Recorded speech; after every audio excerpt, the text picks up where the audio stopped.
Hello students, હું શીતલ બારભાયા આપનો biology શિક્ષક મારા આજના લેક્ચરમાં તમારું ખૂબ ખૂબ હાર્દિક સ્વાગત કરું છું. વિદ્યાર્થીઓ, હવે આપણે સમજવા જઈ રહ્યા છીએ પ્રોટિસ્ટા. ખાસ શરૂઆતમાં આપણને દ્વિસૃષ્ટિ વર્ગીકરણ પદ્ધતિ એટલે કે વનસ્પતિ સૃષ્ટિ અને પ્રાણી સૃષ્ટિ એમ બે જ સૃષ્ટિ દ્વારા સમજાવવામાં આવતું હતું. ઘણા વર્ષો સુધી લોકોને એમ જ હતું કે પૃથ્વી પર બે જ સૃષ્ટિ છે, વનસ્પતિઓ છે અને પ્રાણીઓ છે. પરંતુ 1866 માં અર્નેસ્ટ હેકલે ત્રીજી એક સૃષ્ટિ વર્ણવી. નામ છે એનું પ્રોટિસ્ટા સૃષ્ટિ, જે વનસ્પતિ સૃષ્ટિ કરતા અલગ છે.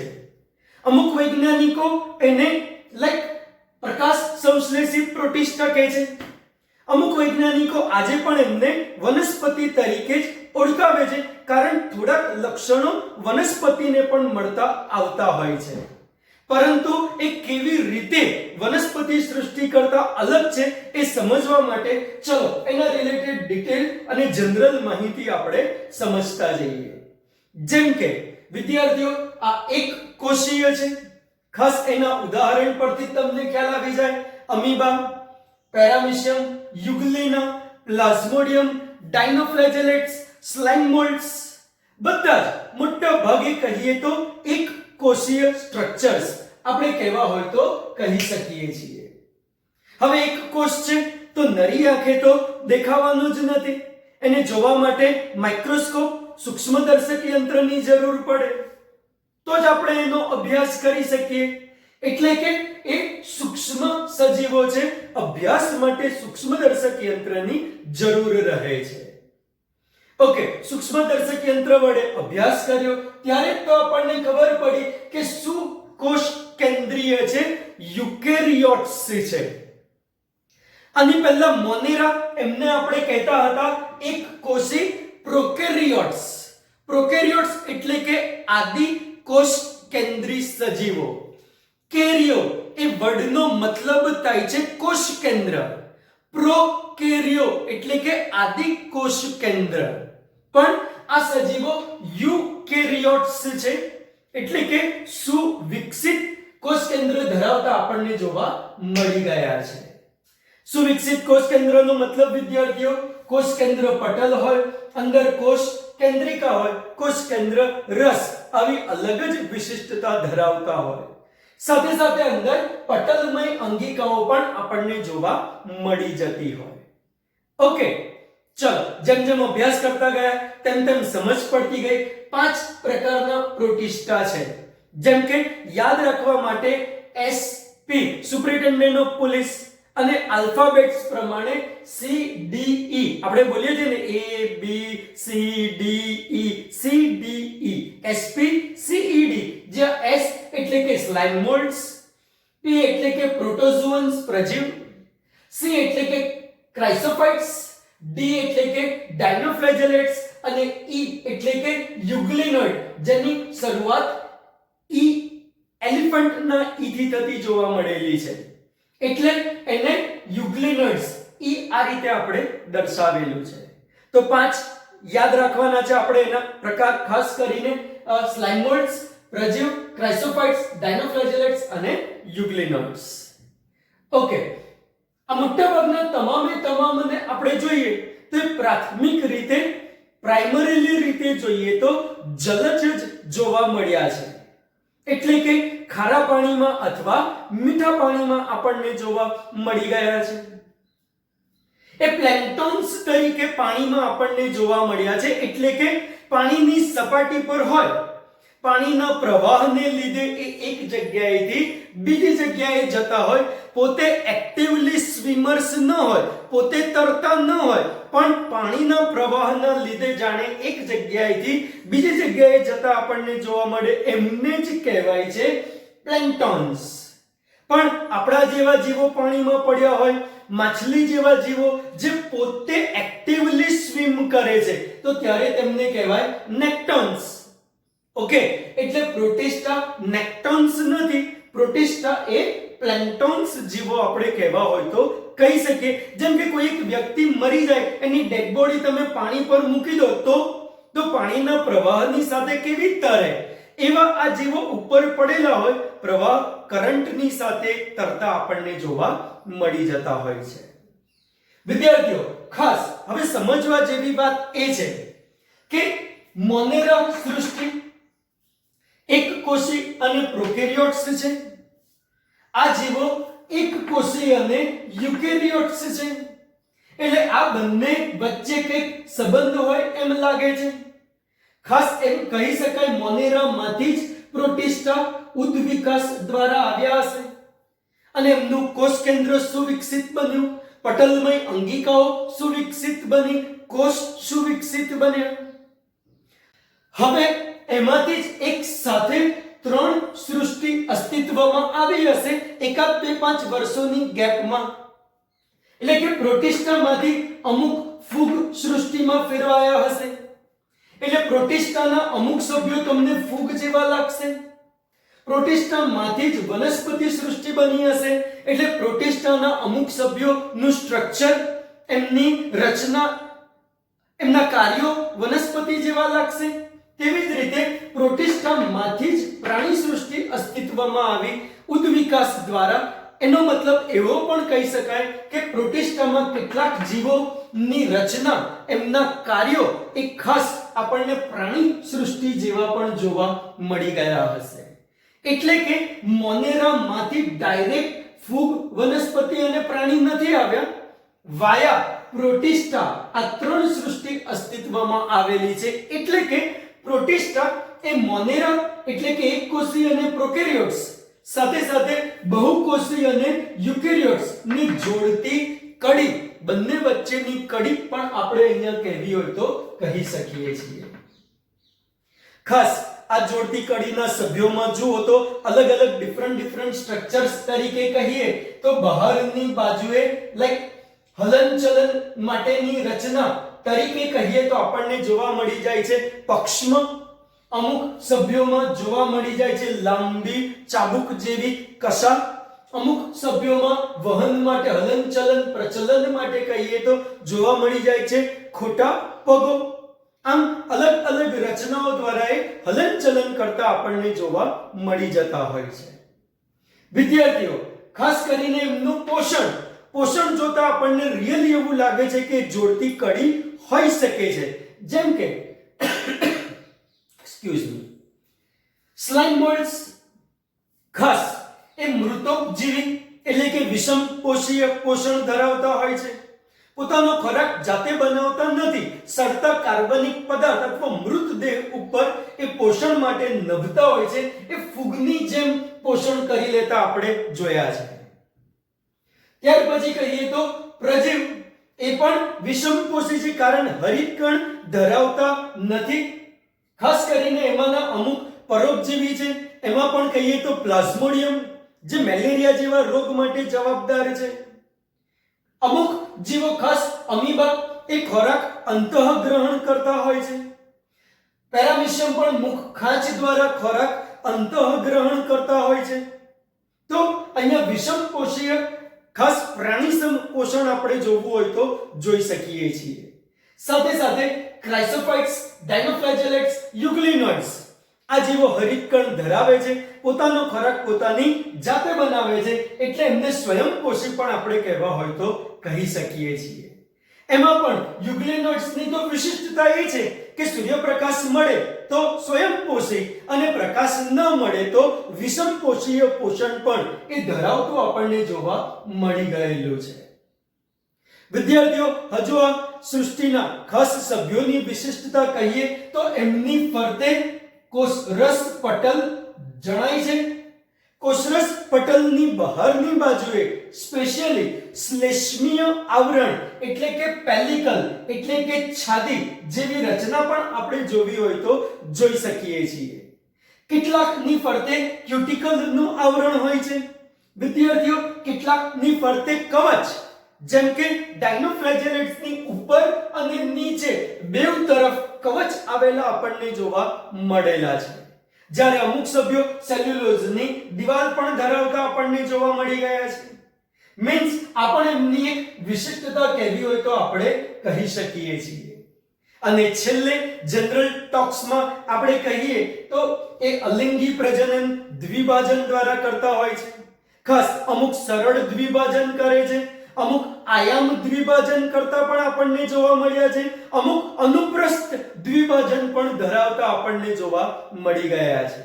તો અમુક વખતે ખાસ કોષીય જોડાણ કે ફલિતાંડના નિર્માણ દ્વારા ખાસ નરજન્યુ અને માદાજન્યુઓનું ફલન થાય, ફલિતાંડનું નિર્માણ થાય. એ ફલિતાંડના નિર્માણ દ્વારા એ લિંગી પ્રજનન કરતા પણ આપણને જોવા મળેલા છે. આમ અહીંયા અલિંગી અને લિંગી બે પ્રકારનું પ્રજનન આપણે જોવું હોય તો જોઈ શકીશું. ઓકે, એટલે વિદ્યાર્થીઓ આ બહુ જ સરસ સૃષ્ટિ છે, એકદમ ડિફરન્ટ, એકદમ યુનિક છે. હવે આપણે એના એક એક ખાસ વિભાગને સમજવાની શરૂઆત કરવા જઈ રહ્યા છીએ. ઓકે વિદ્યાર્થીઓ, હવે આપણે સમજવા જઈ રહ્યા છીએ પ્રોટિસ્ટા સૃષ્ટિના અલગ અલગ સ્વરૂપ, જેમાં પહેલું આપણે સમજવા જઈ રહ્યા છીએ ક્રાઇસોફાઇટ્સ. વિદ્યાર્થીઓ, અહીંયા ડાયટમ્સ અને ડેસ્મિડ બે જૂથનો સમાવેશ કરવામાં આવેલો છે. તમારી માટે બે શબ્દો નવા છે, પણ એનો ડાયાગ્રામ મેં દોરેલો છે. તમને આઈડિયા આવી જશે આ ડાયટમ્સ છે અને આ ડેસ્મિડ્સ છે. ઓકે, ચલો થોડું વધારે સમજતા જઈએ. ડાયટમ્સ એ રંગસૂત્રની દ્રષ્ટિએ 2n એટલે કે જોડમાં રંગસૂત્ર ધરાવે છે. એક કોષી સજીવોમાં બહુ રેર, ભાગ્યે જ રંગસૂત્ર જોડમાં જોવા મળે, તો એમાંનું આ એક સજીવ જૂથ છે ડાયટમ્સ. એમને જ્વેલ્સ ઓફ પ્લાન્ટ કિંગડમ પણ કહેવાયા છે, કારણ કે જ્વેલરીમાં જે આપણે ડિઝાઇન જોઈએ છીએ, કદાચ કપડા પર જે આપણે ડિઝાઇન જોઈએ છીએ, વિદ્યાર્થીઓ એના કરતા પણ બહુ જ કોમ્પ્લિકેટેડ, એકદમ બ્યુટીફુલ, એક્સ્ટ્રાઓર્ડિનરી, વાવ, માઇન્ડ બ્લોઈંગ એવા શબ્દો નીકળી જાય એટલી જોરદાર ત્યાં આપણને ડિઝાઇનિંગ જોવા મળી જાય છે. જાણે જ્વેલરી પર હોય એટલી સરસ ડિઝાઇનો હોવાને લઈને એને જ્વેલ્સ ઓફ પ્લાન્ટ કિંગડમ તરીકે પણ આપણે ઓળખાવ્યા છે. પ્લાન્ટ કિંગડમ એટલા માટે કહ્યું છે કારણ કે પહેલા એનો સમાવેશ વનસ્પતિ સૃષ્ટિમાં હતો. ઓકે, ચલો ત્યાર પછી એને ગોલ્ડન બ્રાઉન એલ્ગી તરીકે પણ આપણે ઓળખાવીએ છીએ. જ્યારે ડેસ્મિડ્સ ને જુઓ તો રંગસૂત્રની દ્રષ્ટિએ n એકકીય એટલે કે રંગસૂત્ર જોડમાં એ ધરાવતા નથી. એને સોનેરી લીલ અથવા ગ્રીન એલ્ગી, લીલી લીલ તરીકે પણ આપણે ઓળખાવીએ છીએ. ઓકે, ચલો હવે વાત કરીએ તો આ બંને જૂથ ખાસ કરીને મીઠા તેમજ દરિયાઈ પાણીમાં આપણને જોવા મળે, એટલે કે જલીય વસવાટ ધરાવતા હોય છે. અત્યંત સૂક્ષ્મ છે, જનરલી નરી આંખે દેખાતા નથી, બિલકુલ દેખાતા નથી. માઇક્રોસ્કોપિકલ ઓબ્ઝર્વેશન કરવું પડતું હોય છે. આ પણ પ્લવકો એટલે કે પ્લેન્ક્ટન્સ જ છે, એક્ટિવ સ્વિમર્સ નથી. આ પણ દરિયાની સપાટી પર હોય અને પ્રવાહની સાથે એ આગળ વહેતા જતા આપણને જોવા મળી જતા હોય છે. સાથે સાથે મોટાભાગના પ્રકાશ સંશ્લેષી છે. સ્પેશિયલી દરિયાની અંદર જેટલા ફાઇટોપ્લેન્ક્ટન્સ એટલે કે પ્રકાશ સંશ્લેષી જીવ છે એમાંના મુખ્ય ઉત્પાદક તરીકે કહીએ તો એ ક્રાઇસોફાઇટ્સ જ આપણને રહેલા જોવા મળેલા છે. વિદ્યાર્થીઓ, ચલો એમાં ધીરે ધીરે સમજતા જઈએ ડાયટમ્સ ને અને ખાસ કરીને ડેસ્મિડ્સ ને. ઓકે, ડાયટમ્સ જરા ફિગર જોશો એટલે તમને આઈડિયા આવશે. અહીંયા સાબુના બોક્સની જેમ, ધ્યાનથી જુઓ એટલે ખબર પડે, સાબુના બોક્સની જેમ બંધ બેસતા બે પાતળા આચ્છાદિત કવચ સ્વરૂપે કોષ દિવાલ જોવા મળેલી છે. જેમ સાબુ મૂકવા માટે આપણે સાબુનું કવચ બોક્સ રાખેલું હોય, જેમાં ઉપર અને નીચેનો ભાગ હોય એ ખુલતો હોય ને એની અંદર આપણે સાબુ મૂકીને સાચવી રાખતા હોઈએ, એ પીગળી ના જાય, ઓગળી ના જાય, એટલે એવા જ કેસ જેવું, એવા જ આવરણ જેવું અહીંયા સ્ટ્રક્ચર આપણને બે પાતળા આચ્છાદિત કવચોનું જોવા મળતું હોય છે. પરંતુ આ બંને કવચ જેવી દિવાલ એ સિલિકા જેવા દ્રવ્યથી સંકળાયેલી છે, એટલે દિવાલો છૂટી પડી શકતી નથી. ખાસ કવચો સંકળાયેલા રહેતા જોવા મળે છે, પણ આ સિલિકા મટીરીયલ એવું છે જે ઇઝીલી નાશ પામતું નથી, અવિનાશી રહેતું આપણને જોવા મળે છે. એટલે આ અવિનાશી સિલિકા જેવી દિવાલ હોવાને લઈને જ્યારે જ્યારે એ મૃત્યુ પામી જાય છે, સજીવ મૃત્યુ પામી જાય છે, પણ એમની દિવાલનું વિઘટન થતું નથી. એટલે એમના નૈસર્ગિક નિવાસ સ્થાનોમાં એમની કોષ દિવાલોનો મોટો જથ્થો એ મૃત્યુ બાદ છોડતા જતા આપણને જોવા મળી જતા હોય છે. માટે જ દરિયાની અંદર લાખો વર્ષોની આ પ્રકારની જમાવટના લીધે ડાયટોમેસિયસ પૃથ્વીનું લેયર તૈયાર થઈ જતું જોવા મળી જતું હોય છે, જેમાં એમની ઘણી બધી ડેડ બોડીઝ હોય છે, પણ ડેડ બોડીમાંના સિલિકાનું વિઘટન થયેલું હોતું નથી. ક્લિયર? ખ્યાલ આવે છે? ઓકે. બે પ્રકારે પ્રજનન કરતા આપણને જોવા મળ્યા છે. અલિંગી પ્રજનન પણ કરે છે અને લિંગી પ્રજનન પણ કરે છે. ખાસ એમના સ્ટ્રક્ચરને સમજો. અહીંયા ઉપરની તરફ મોટું જે કવચ છે એનું નામ છે એપિથિકા, અને નીચેની તરફ નાનું જે કવચ છે એનું નામ છે હાઇપોથિકા. એટલે કે એપિથિકા, હાઇપોથિકા ના બે કવચ એ ધરાવતા આપણને જોવા મળ્યા છે, જોવા બતાવેલા છે. મોટું જે છે એ યાદ રાખજો એપિથિકા, નાનું જે છે એ હાઇપોથિકા.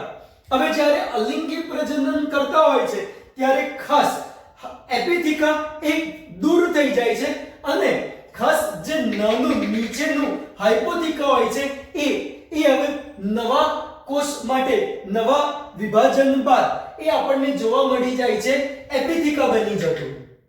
એટલે જે અહીંયા હાઇપોથિકા છે એ અહીંયા એપિથિકા બની જાય છે. ખ્યાલ આવે છે? અને નવું હાઇપોથિકા તૈયાર થઈ જાય છે. વળી આગળ તમે જુઓ, ફરી સમ વિભાજન થાય તો નીચેનું હાઇપોથિકા એ બીજા માટે એપિથિકા બની જાય છે, અને એપિથિકા એ દૂર થઈ જાય છે. ઓકે. અહીંયા વળી પાછું જુઓ તો આ જે હાઇપોથિકા હતું એ અહીંયા એપિથિકા બની ગયું, અને નીચે નવું હાઇપોથિકા તૈયાર થઈ જતું જોવા મળી જાય છે. આમ ક્રમશઃ વિભાજનો થતા જાય છે, કોષોનું કદ ધીરે ધીરે નાનું થતું જાય છે. એક સિચ્યુએશન એવી થઈ જાય છે, એને ખબર પડી જાય છે હવે આનાથી નાનું કદ થઈ શકે નહીં, એટલે વિભાજનો અટકાવી દે છે, અને ત્યાર પછી એ વિસ્તરણ કરે છે. ધીરે ધીરે ઓરિજિનલ સાઈઝ ફરી પાછી એ પ્રાપ્ત કરી દેતા આપણને જોવા મળી જાય છે. આમ અલિંગી પ્રજનન થાય છે. જ્યારે લિંગી પ્રજનનની વાત કરીએ વિદ્યાર્થીઓ, તો આ જ રચના દ્વારા અંડકોષ બને છે અને નરજન્યુઓ તૈયાર થાય છે. નરજન્યુઓ અંડકોષ સુધી પહોંચીને ફલન કરે છે, એટલે ફલિતાંડ બને છે, અને ફલિતાંડ દ્વારા ફરી પાછું શરૂઆતનું કોષ જેવું જ સ્ટ્રક્ચર તૈયાર થતું જોવા મળી જાય. એપિથિકા અને હાઇપોથિકા વાળી રચના તૈયાર થઈ જતી આપણને જોવા મળી જતી હોય છે. તો આ રીતે એ લોકો અલિંગી અને લિંગી એમ બંને પ્રકારનું પ્રજનન દર્શાવે છે. ખાસ ડાયટમ્સ બહુ મહત્વના છે. સ્પેશિયલી કહીએ તો કોઈ વસ્તુને ચકચકાટ કરવી હોય, પોલિશિંગ કરવું હોય તો ખાસ આ ડાયટમ્સ વપરાતા હોય છે.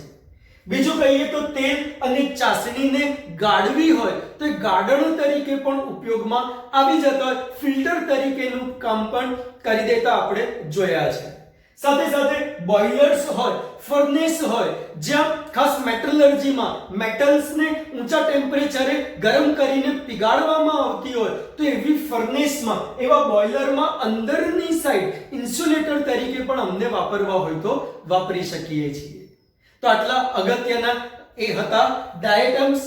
આવા જ ઇમ્પોર્ટન્ટ ખાસ કરીને ક્રાઇસોફાઇટ્સના બીજા સજીવો તરીકે કહીએ તો એ છે ડેસ્મિડ્સ. ડેસ્મિડ્સ પણ એક કોષી લીલ તરીકે ઓળખાય છે. એને લીલ એટલા માટે કહી છે કે સ્પાઇરોગાયરા એટલે કે સ્પાઇરોગાયરા જેવી લીલ જેવું એ સ્ટ્રક્ચર ધરાવે છે. ખાસ કેટલીક બાબતોમાં સ્પાઇરોગાયરાને મળતા આવે છે, જેમ કે સ્પાઇરોગાયરા જેવા જ મોટા હરિતકણ ધરાવે, પ્રકાશ સંશ્લેષણ કરે, પોતાનો ખોરાક પોતાની જાતે બનાવે.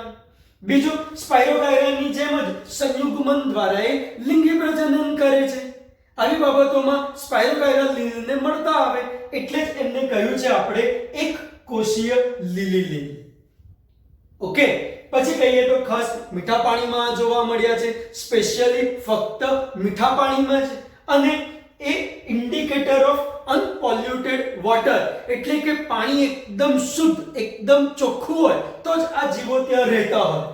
ઇનડાયરેક્ટલી એવું કહી શકીએ કે આ જીવો રહેતા હોય તો એ પાણી એકદમ શુદ્ધ અને ચોખ્ખું, અનપોલ્યુટેડ જ હોય, પ્રદૂષણ રહિત જ હોય. એટલે ખાસ પ્રદૂષણ છે કે કેમ એ જાણવા, એ ચકાસણી કરવા માટે ડાયટમ્સ અગત્યના ઇન્ડિકેટરનો ભાગ ભજવતા આપણે જોવા હોય તો જોઈ શક્યા છીએ. ઓકે, તો વિદ્યાર્થીઓ આજે આપણે આટલું જ સ્વરૂપ જોઈએ છીએ. બાકીના 4 પ્રકાર નેક્સ્ટ લેક્ચરમાં આપણે જોઈશું. Okay, thank you. Eukaryotes come under kingdom Protista. Members of the kingdom Protista are primarily aquatic. Chrysophytes, dinoflagellates, euglenoids, slime molds, and protozoans are few categories of protists.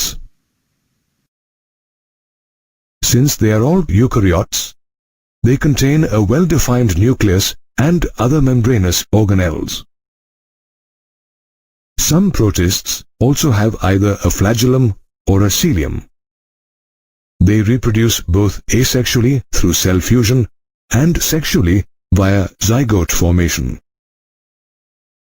Chrysophytes include diatoms and golden algae or desmids. They are microscopic and float in great numbers in both fresh water and saline water. Also, they are mostly photosynthetic. Diatoms are known as chief producers in the oceans. Diatom cell walls are embedded with silica, making them indestructible. Diatoms therefore manage to leave behind a large amount of their cell wall deposits in their habitats. These fossilized remains of diatoms form diatomaceous earth. It can be put to various uses like polishing and filtration of oils and syrups. Dinoflagellates are colorful protists found both in marine and fresh water.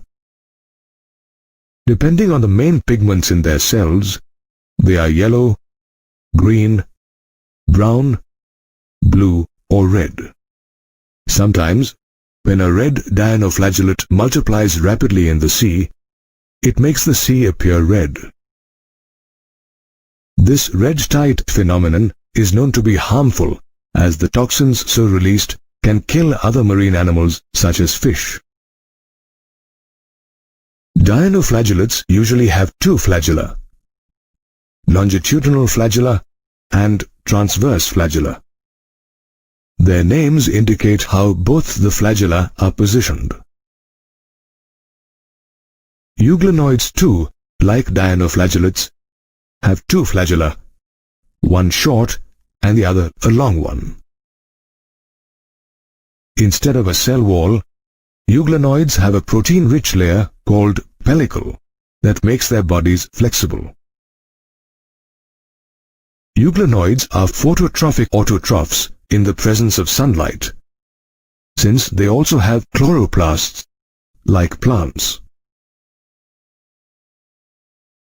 However, they behave as heterotrophs in the absence of sunlight. Slime molds are saprophytic protists, that is, they live on dead organic matter. They form a huge aggregation called plasmodium. However, during unfavorable conditions, this plasmodium differentiates and forms spores that possess true walls. These spores are so resistant that they can survive for years under adverse conditions. Protozoans are protists that are believed to be primitive relatives of animals. Did you know that the word protozoans means the first animals? All protozoans are heterotrophs and live as predators or parasites.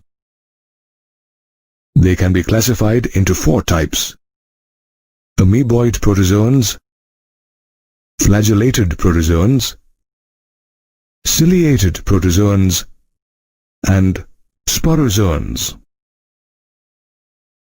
Out of these, amoeboid protozoans are found in fresh water, marine water, as well as moist soils. They use false feet called pseudopodia to move and capture their prey. Some amoeboids, like entamoeba, are parasites. Flagellated protozoans, as the name suggests, have flagella. They can be either free-living or parasitic. Some parasites, like trypanosoma, can also cause diseases like sleeping sickness. Ciliated protozoans, like Paramecium, can be found at almost all places where there is water. They are very active since they possess thousands of cilia. It is the coordinated movement of these cilia that steers the water containing their food into their gullet. The gullet is a cavity that opens to the outside of the cell surface. Lastly, sporozoans are organisms that have an infectious spore-like stage in their life cycle. Plasmodium is the most famous sporozoan. It causes malaria in humans and is also known as the malaria parasite. Common mushrooms